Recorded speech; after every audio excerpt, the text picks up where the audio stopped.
Happy Friday, everyone. Hope you're keeping well. If you don't know me, my name is Jeremy Jacobs and I am the founder and owner of Cookie Jar Consultancy, and I also run Ray's Bakery. Sounds a bit why am I here? I'm on holiday this week and I'm still doing this video. Pat myself on the back for being so good. Yes, I have taken 2 weeks off work and I decided that I was going to do these videos anyway because I want to keep them consistent. But I was just pondering before I pressed the record button to think, why am I doing these? And actually I don't have a reason for doing them. I'm not trying to get like loads of subscribers. I've got 6 now, so I'm like, hi 6 people who are watching this. And but I don't have an actual intention. I notice for myself, I run my business by myself, or my business is by myself, and it can be quite a lonely place sometimes. Or lonely. I've got lots of great friends who also run the business and have lots of great conversations, but it can also be incredibly lonely sometimes, making decisions and all that sort of stuff that you have to do when you're a business owner. I'm going to talk next week about conflict, but this week I wanted to talk to you about self-care because I've taken 2 weeks off work. This is the first time I've taken kind of like a proper break. I took a week off in around sort of July time, and I took some time off over my birthday, but this is like a full 2 week block of time that I've taken off since February.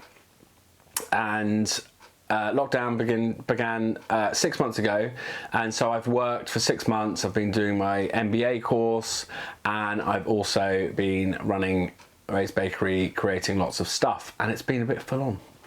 So I've been looking at self-care and self-love, if you want to call it. Love myself. I've known myself to be for many years a natural people pleaser and actually had quite low self-esteem, despite a lot of people thinking that I was quite confident. There's some stuff going on in the background that has had me doubt myself and not look after myself and put other people first. And so I've been on this kind of journey over the last 6 months, a year, about putting me first. Now, some of you might be watching this going, yeah, I do that. I put myself first all the time, or most of the time.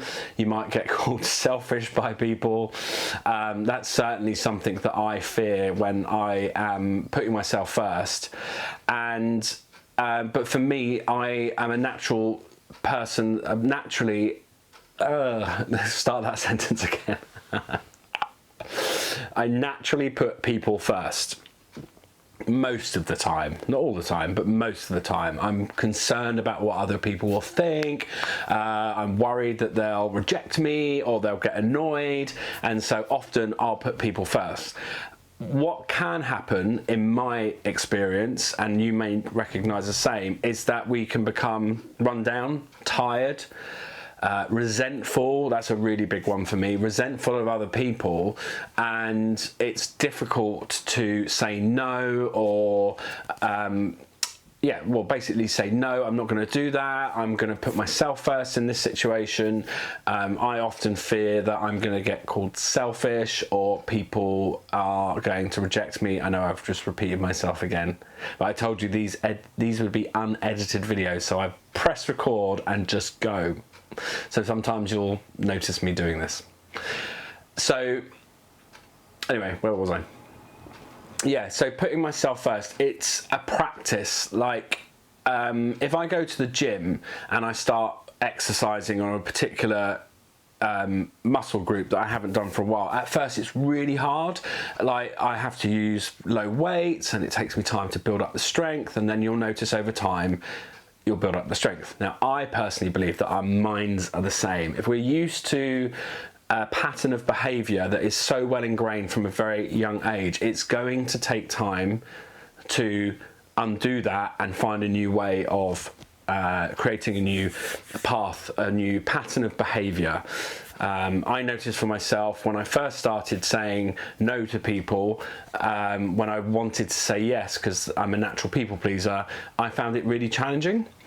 And over time, the more I do it, the easier it has become.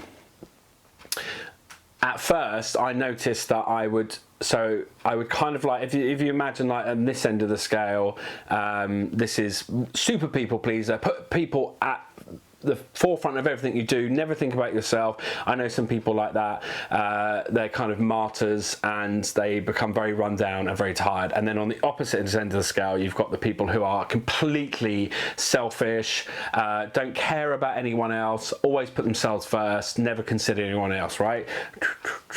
And we can be like boop, boop, boop. In different situations. At work you might be like there, and at home you might be like there, and with some friends you might be here, here, here. It's all over the place, right? That's what I noticed about myself.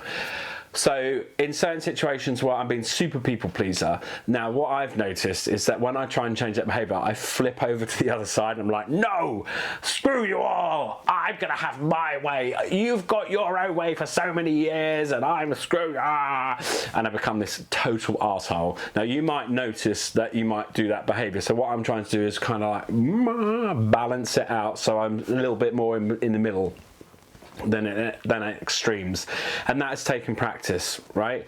So it's finding a way of being able to say to someone in a way that doesn't leave them feeling like they don't matter, and that you are explaining yourself clearly as to why you're doing it. So I find it's quite useful sometimes to say to people, you know what, I've noticed I have been putting other people first and I'm getting resentful and I need a break, or I need to not do this, rather than just go, no, I'm not doing that.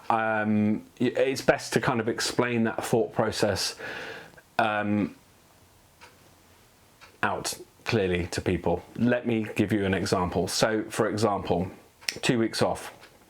We're in the middle of a pandemic. We don't know what's going on. We don't know whether or not there's a second wave coming, which they think there is in the UK. And so my natural tendency as a business owner is to want to keep on working, keep on working, keep on working.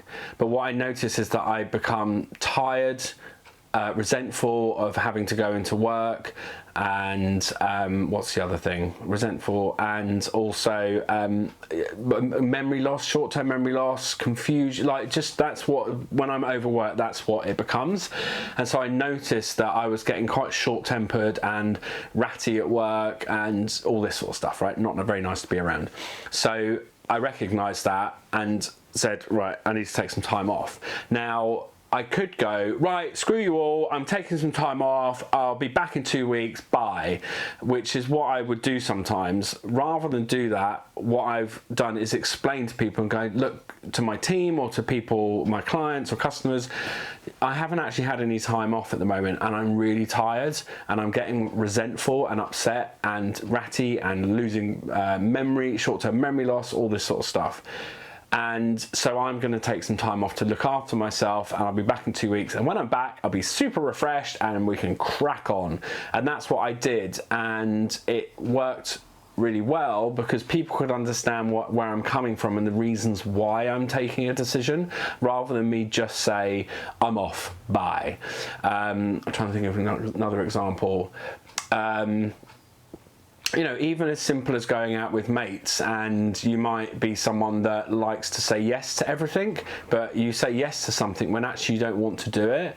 And I think there's a great strength and power in being able to say to a friend or to a work colleague, actually, I don't want to do that. That doesn't work for me.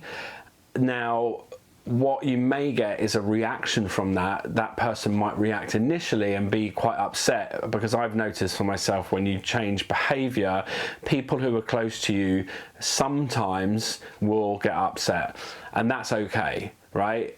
You've got a choice at the end of the day. You can either continue to continue those behaviours and enable that behaviour, or you can say, enough, actually, do you know what, I don't want to do that.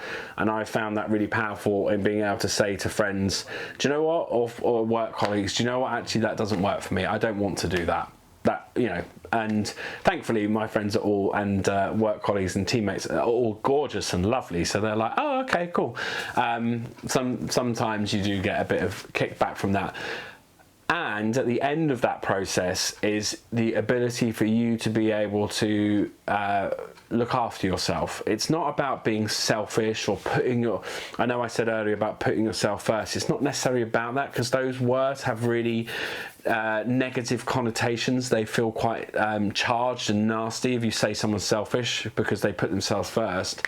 But I think it's really important. There's that good old analogy of when you're on a plane, not that I've ever experienced this, but you see on the safety videos, they say it's a bit of a wanky phrase, and wanky metaphor, but it's kind of true, so I'll use it. They say put your mask on you first before other people, right? So the reason is you're no good to someone if you're trying to help someone like a child to put their mask on. If you can't breathe, you've got to be able to breathe first to be able to support that person. So I think it's very true for us in life. We've got to be able to, me as a business owner, I've got to be able to breathe and be productive and be there for them, to support them and work as a team. If I can't breathe and I'm struggling, I'm not going to be much help to them. So it takes some energy and effort to do that. But I promise you, if you can get to grips with that, if you haven't already, it's a game changer in life. There we go. Something for you to think about. That's it. I will see you when I see you. Take care. Bye.